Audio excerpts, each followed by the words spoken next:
must heed the warning. You must heed the warning. You must heed the warning. If the church's voice is not strong, if Christians are not strong in media, in law, in politics, then the light very quickly goes out in a nation.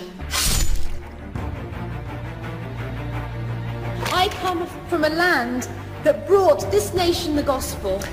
My nation has turned her back on God.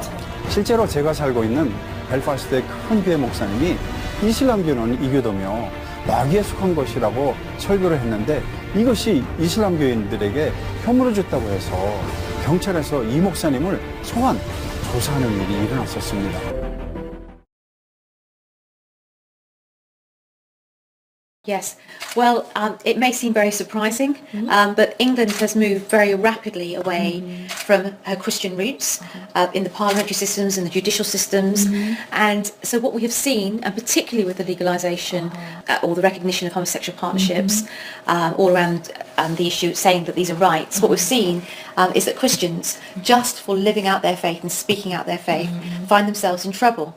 Find themselves losing their jobs because they cannot do certain things, they cannot facilitate homosexual practice, so they lose their jobs. And so as a result of this and other things, so Christian unions being removed from student unions, and in the melee of that what I began to see in the mid-1990s was a huge liberalisation of the law with regard to the protection of life, to the protection of the unborn child, sexual liberation, but really sexual slavery, but increase in biotechnologies, IVF-type technologies, which made it possible for anyone to have a child, and then moving into the wholesale redefinition of marriage, which isn't just about the redefinition of marriage or giving rights to homosexuals, it's about the obliteration of family. It's about the abolition of civilization in your nation, because God's model for life and for freedom and for family, for the flourishing of all, for those who believe and those who do not believe, is this model of a man and a woman leaving their families, cleaving to one another and having children within that construct. And of course in the 1980s that really was still, we still weren't into the era of rights. That was really, the change was very rapid. And I would say that from when you enshrine rights, human rights legislation, to then enshrining, to then approving of homosexuality in law, protecting it, which is what civil partnerships does.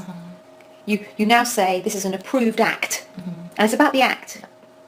Once you do that, I would say you have, well, we had 10 years, but it's taken 10 years to lose almost all our social anchors. I would say if South Korea does it, then it's going to be even more rapid because the world is getting faster and faster, and the changes happen faster and faster. But we have to remember that it then has an impact way beyond just marriage. It has an impact on children, because then comes the push to have children, which is very strong, because now you can have children because it's possible, because you can have them by way of donor sperm, you can have them by way of surrogacy, everything. You can have them by way of fostering and adoption.